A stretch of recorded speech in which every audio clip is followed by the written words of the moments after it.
Bonjour à tous, j'espère que vous allez excellemment bien. Aujourd'hui on se retrouve pour parler cyclisme. On va faire la présentation de l'équipe Jumbo-Visma, équipe quand même sacrée formation qu'on va encore voir aux avant-postes en cette année 2021, ça j'en suis sûr. Et puis donc on reviendra sur l'année 2020. On parlera également des transferts et de l'effectif. Cette année 2020, très intéressante parce qu'il y a quand même un grand tour de gagné avec Primož Roglič. Bien entendu, la déception du Tour de France pour Primož Roglič avec cette deuxième place derrière Pogačar, où ça joue à pas grand-chose, avec, je pense, une erreur de Roglič, c'est d'avoir pas voulu enfoncer le clou par rapport à Pogačar, par exemple sur l'étape numéro 18 au plateau d'Iglière, où je pense qu'il n'était pas dans un grand jour, Pogačar, mais même sur 2-3 autres étapes où il voulait pas prendre le maillot à cause de la peur qu'il a vue lors du Giro 2019. Et c'est vrai que donc il perd cette course, mais en même temps derrière sur la Vuelta, il remporte la Vuelta pour la deuxième fois. Donc je pense que ça l'a remis dans le droit chemin. C'est une équipe qui a quand même dominé la saison dans sa manière de courir, que ça soit sur la Vuelta, que ça soit également sur le Tour de France. C'est devenu presque la référence. C'est-à-dire, c'est plus la référence aujourd'hui que Ineos. Ineos s'est fait battre aujourd'hui par Jumbo-Visma. C'est vraiment la formation qu'on attend quand il faut faire le travail. Comme pour les sprints, aujourd'hui on attend que Groupama fasse le travail de temps en temps. Mais là c'est pareil avec la Jumbo et aujourd'hui en montagne on attend que ce soit cette équipe-là qui prenne les choses en main lors des grands tours, parce qu'on sait qu'elle a un effectif qui est quand même excellent et ils ont réussi à se construire cet effectif au fur et à mesure du temps. Ouais, l'année dernière c'est vrai que c'est la première année où ils ont eu un effectif qui est la première fois qu'on voit une équipe battre Ineos, mais avec la même méthode de fonctionnement. C'est-à-dire que les quelques coureurs qui avaient gagné des grands tours en battant Ineos, c'était en faisant différemment. C'était en les contrant différemment. Là, ils ont fait vraiment la même stratégie. Et donc, c'est à la force pure, on va dire, qu'ils ont battu Ineos en 2020. On va voir si ça va marcher aussi bien. 2021, ça sera la grande question. Et puis, bien entendu, on ne peut pas parler de 2020 sans parler de Groenewegen, qui est dans cet effectif, qui est toujours marqué dans l'effectif selon Pro Cycling Stats. Pour moi, il est suspendu jusqu'à la fin de saison. Pour moi, il ne peut pas revenir tout de suite, le néerlandais. Bon, voilà, grosse erreur autour de Pologne. La suspension, pour moi, je crois toujours qu'il y a une suspension derrière, est totalement justifiée. Je crois qu'il s'est pris un an et demi dans la tête, ce qui est totalement justifié pour moi parce qu'il fait une erreur grave et une erreur dangereuse et qui a des conséquences. On peut pas nier les conséquences derrière. Et de toute manière, l'erreur est très grave et dangereuse. Et peut-être que si dans les sprints auparavant, on avait un peu plus sanctionné sévèrement les coureurs, peut-être qu'on n'aurait pas eu cet accident-là. C'est peut-être parce qu'on a laissé un petit peu trop faire à un moment. Et ce qui fait que ça va leur coûter au niveau des sprints, parce qu'à part Wout van Aert, ils n'ont pas 150 coureurs dans ce domaine-là. Du côté des victoires, donc 23 victoires avec des courses de très belle qualité, sur l'UAE Tour, Strade Bianche, Milan-San Remo avec Wout van Aert, le Tour de l'Ain, avec Roglič, le Dauphiné, avec une étape pour Roglič, la Vuelta, donc pour Roglič, le Tour de France, il y a quand même eu 2 victoires de Wout van Aert, une de Roglič, le championnat de Belgique du contre-la-montre avec Wout van Aert, Pascal Enkorn également sur la semaine internationale Coppi et Bartali, 2 victoires de Groenewegen sur le Tour de la communauté de Valence, puis le Grand Piemonte également avec George Bennett, qui a été assez intéressant sur les classiques, et j'y reviendrai, c'est un coureur que j'attends beaucoup en 2021. Les départs chez Jumbo-Visma, nous avons déjà un départ à la retraite de Tom Leather, coureur qui a eu une grande carrière, Tom Leather, dans les équipes World Tour. Grandal Johnson, donc qui va chez Bike Exchange, Laurent De Plus qui rejoint Ineos, Bert-Jan Lindemann qui rejoint QBK et Taco van der Hoorn qui rejoint Intermarché Antigobert. Du côté de Van der Hoorn ou même de Laurens de Plus, on peut pas dire que ces dernières années on les ait vraiment extrêmement vus aux avant-postes. Et puis du côté des arrivées, bien nous avons David Decker et Lem Reise.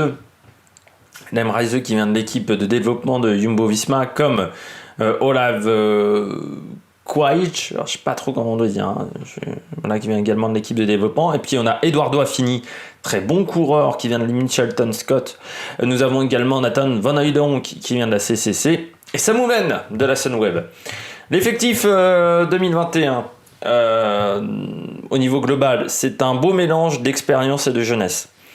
Vous avez des coureurs assez âgés, hein, comme Tony Martin qui a 35 ans, Paul Martens 37, Martin Weinand qui a 38, Van Enden 35, 34 pour Resink. Donc ce sont des coureurs d'expérience, puis des coureurs très jeunes, comme Guise Lemreise, 21 ans, Samoumen qui a quand même que 25 ans, on a l'impression qu'il est là depuis très très longtemps, Vingegaard 24, ou David Decker 22 ans.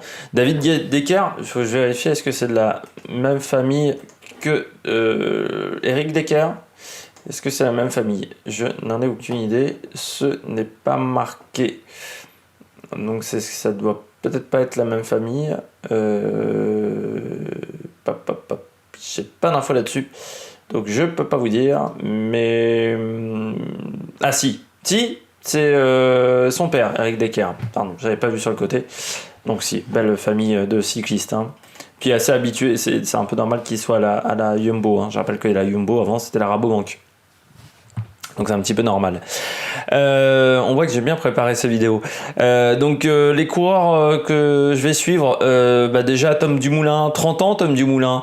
On le dirait pas comme ça parce qu'on l'a connu très jeune et très jeune performant, mais ça fait déjà il a déjà 30 ans Tom Dumoulin.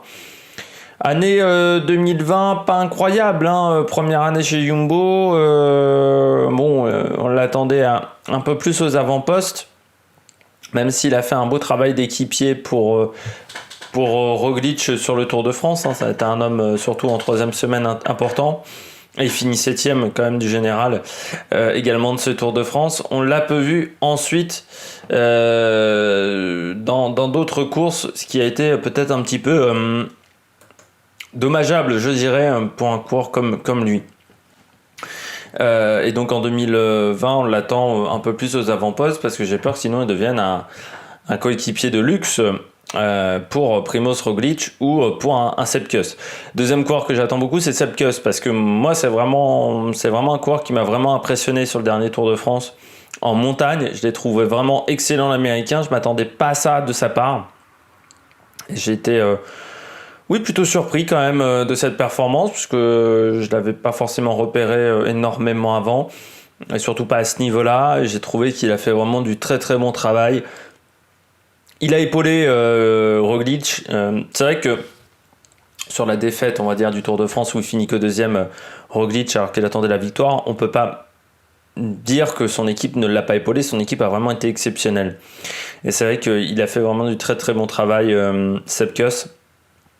Et j'attends de voir si on va lui donner sa chance pour des grandes courses en tant que leader, parce que je pense qu'il a le potentiel pour vraiment faire du très très bon travail. Après, il lui manque un peu de niveau sur le contre-la-montre, mais il est tellement fort en montagne que sur le Tour de France, il était quand même assez impressionnant. Je vais continuer avec George Bennett. Pourquoi George Bennett? Parce que pour moi, c'est un coureur qui peut gagner les classiques.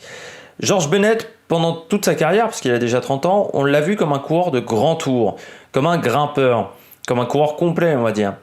Et on ne l'a jamais vu sur des classiques. Et cette année, sur les classiques italiennes, il a été très très bon. Et je pense que c'est un coureur qu'il va falloir... sur lesquels, je pense, Jumbo devrait compter dans les classiques ardennaises. Parce que c'est un coureur qui, je pense, a le potentiel d'être très performant sur ces classiques. Il a été très très bon pendant toute la campagne italienne et je pense qu'il a les capacités de faire du très très bon travail, George Bennett, donc j'attends de le voir. Pour moi, c'est peut-être plus forcément un coureur de grand tour. Pour moi, George Bennett, coureur de grand tour. 12e de la dernière Vuelta par exemple, mais je pense qu'il est meilleur dans ce domaine-là. Et 34e du dernier Tour de France en ayant fait un gros travail. Parmi Wout van Aert, bien entendu, qu'on attend peut-être en plus comme le sprinter leader de cette équipe cette année, parce que avec Groenewegen, c'est lui qui va devoir prendre le relais. Assez incroyable quand même Wout van Aert, et puis on se dit, est-ce que Wout van Aert n'est pas capable également d'être performant en montagne? Vu le Tour de France qu'il nous a fait, c'est vrai que dans certaines équipes, il serait vraiment coureur protégé sur les grands tours. Tony Martin, 35 ans, qui a fait également un gros travail d'équipier. Puis Sam Oomen, 25 ans. On va voir si la sauce va prendre du côté de Sam Oomen, qui, voilà, encore une fois, comme j'ai répété tout à l'heure, est un coureur qui, chez les juniors, on misait beaucoup dessus. Et puis derrière, ça n'a pas forcément été très performant dans les grands tours, ni en tant qu'équipier. On l'a rarement vu à un très très grand niveau. C'est un peu comme David Gaudu. Alors, David Gaudu cette année a fait plutôt une belle Vuelta. Lui maintenant de faire un petit peu comme David Gaudu, de se révéler au haut niveau dans les grands tours. Mais est-ce qu'il aura la capacité de le faire? Est-ce qu'il n'a pas été plutôt recruté comme équipier dans cette équipe? C'est la question qu'on peut se poser. Eh bien, je crois que nous avons fait les coureurs majeurs de cette équipe. Je ne parle pas de Primož Roglič. Bien entendu, Primož Roglič, on l'attend pour gagner le Tour de France. Maintenant, c'est obligatoire. Lui qui s'est remis la tête à l'endroit pendant la Vuelta, ça lui a fait du bien de gagner la Vuelta. Ça a été très important parce que s'il ne l'avait pas gagné, il serait resté sur l'échec du Tour de France. Là, il est reparti sur une deuxième victoire sur la Vuelta. Donc maintenant, il faut qu'il nous montre et qu'il nous prouve que c'est pas simplement un coureur performant sur la Vuelta qui peut être performant sur les autres grands tours. Et puis Primož Roglič, assez intéressant de voir que c'est un coureur qui a été très performant sur les classiques ardennaises cette année. Donc peut-être là aussi, c'est une équipe qu'on pourrait voir aux avant-postes dans les classiques ardennaises. Il y a l'effectif pour, et il y a des coureurs de talent également pour faire du bon travail. J'espère que vous avez aimé cette vidéo. Si vous avez aimé cette vidéo, n'hésitez pas à réagir dans les commentaires. N'hésitez pas à vous abonner à la chaîne également, à mettre la petite cloche. Dans les commentaires, n'hésitez pas à me dire quel coureur vous allez suivre pour l'année 2021 chez Jumbo-Visma. N'hésitez pas également à mettre le petit pouce bleu. Et puis nous, on se retrouve pour de nouvelles aventures sur la Mec Production. Allez, ciao ciao!